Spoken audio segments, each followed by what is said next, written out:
No dia 24 de março de 2015, às 9h27 da manhã, um avião entrou em contato com o Centro de Controle de Rota de Marsella.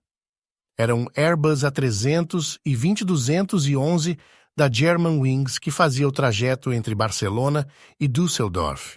Tudo parecia normal. Às 9h30, o controlador de tráfego aéreo autorizou o capitão a seguir para um ponto de referência no caminho. Pouco depois, algo não estava certo. O avião estava a cerca de 9.000 metros de altitude, quase 600 metros abaixo da altura original de voo, e estava descendo.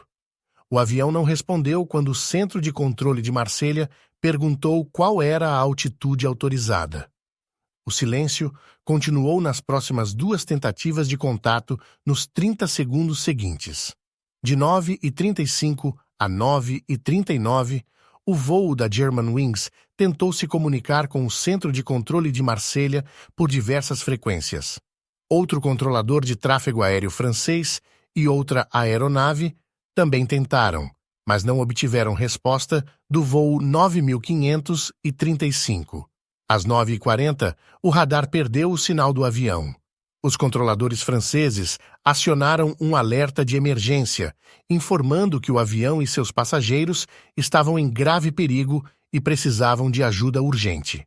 Às 9h45, o avião da Germanwings se chocou contra uma montanha nos Alpes. O que aconteceu foi um ato deliberado. O avião foi sequestrado, mas não por terroristas. Vamos voltar ao início. Após a aeronave estabilizar em sua altitude de voo, por volta das 9h30, o comandante deixou a cabine para utilizar o banheiro. Enquanto ele estava no lavatório, a altitude da cabine foi rapidamente ajustada para um nível diferente. Às 9h34, o comandante retornou à cabine e tentou recuperar o acesso, porém, encontrou a porta trancada.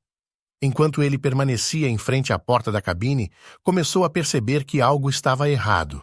O copiloto havia assumido o controle da aeronave e ele não tinha meios de entrar novamente.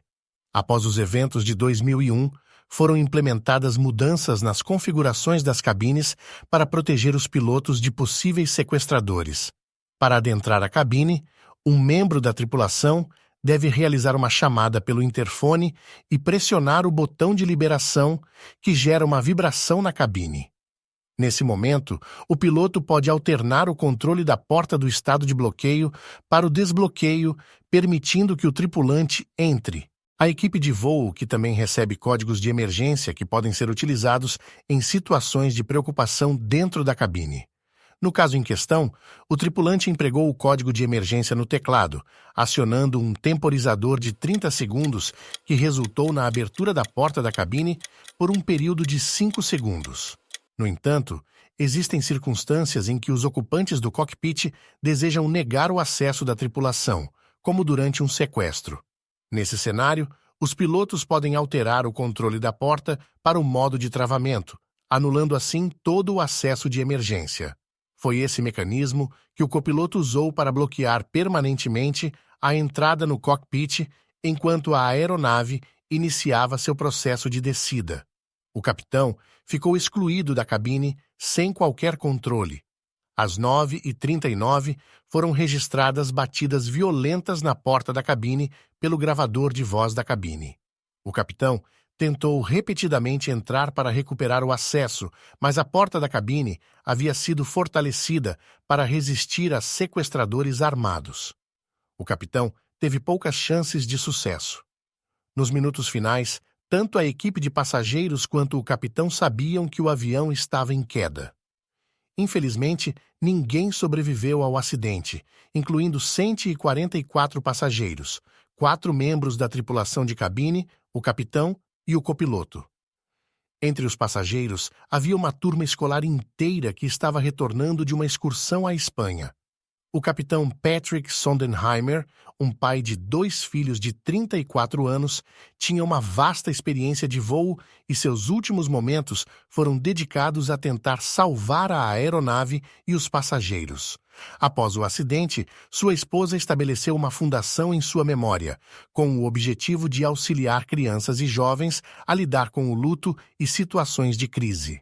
O copiloto, com 27 anos de idade, sempre nutriu uma paixão pela aviação desde a infância, com posters da Airbus, Boeing e Lufthansa decorando seu quarto. Ele se tornou um piloto experiente de planador ainda jovem e ingressou na Flight Academy da Lufthansa após a escola. No entanto, após alguns meses no programa, ele interrompeu devido a um episódio depressivo profundo que foi tratado com antidepressivos e acompanhamento psiquiátrico.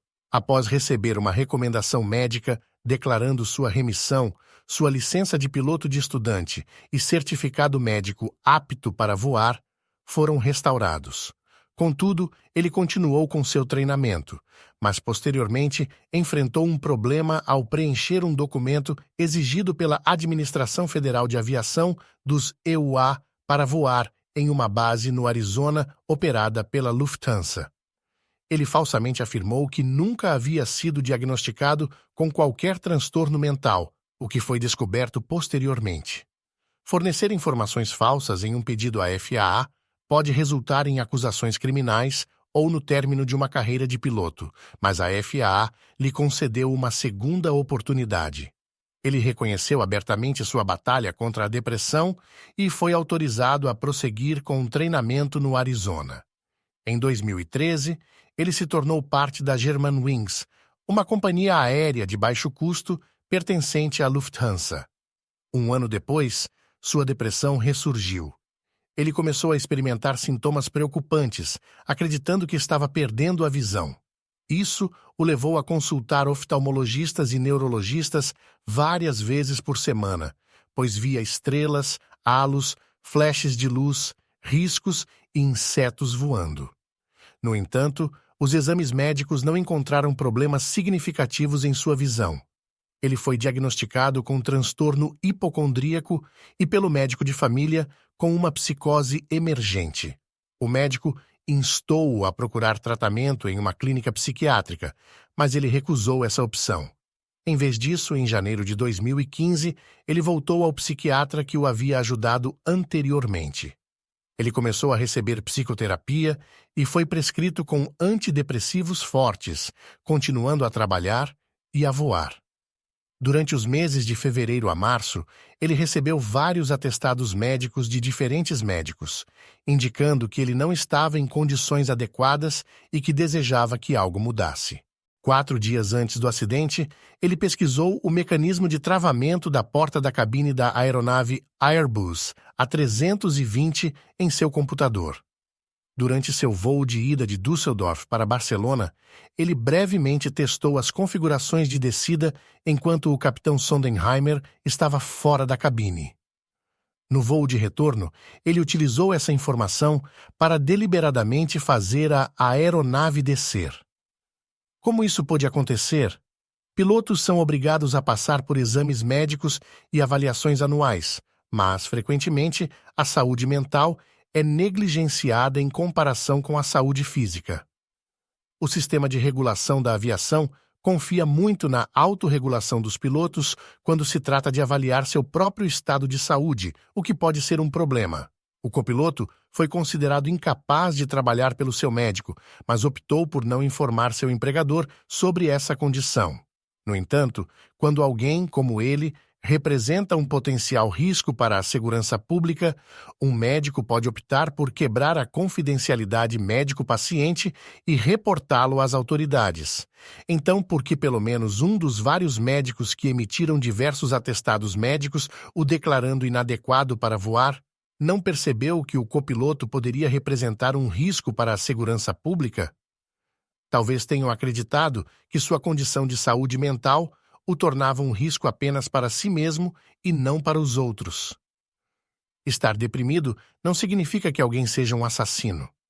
Ou talvez os médicos estivessem temerosos de tomar tal medida, uma vez que quebrar a confidencialidade médico-paciente não é uma decisão isenta de riscos. É também possível que fatores culturais tenham desempenhado um papel nisso, já que na Alemanha a privacidade e a proteção de dados são altamente valorizadas. No entanto, compreender por que a confidencialidade médico-paciente não foi quebrada é um dilema ético complexo que talvez seja melhor deixado para profissionais de saúde e especialistas em ética. Em resposta a esse incidente, a Agência Europeia para a Segurança da Aviação propôs diversos regulamentos de segurança.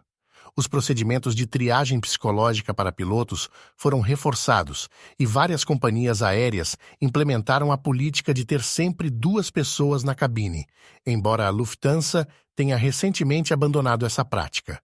Em 2015, a Germanwings foi rebatizada como Eurowings, uma decisão tomada antes do acidente.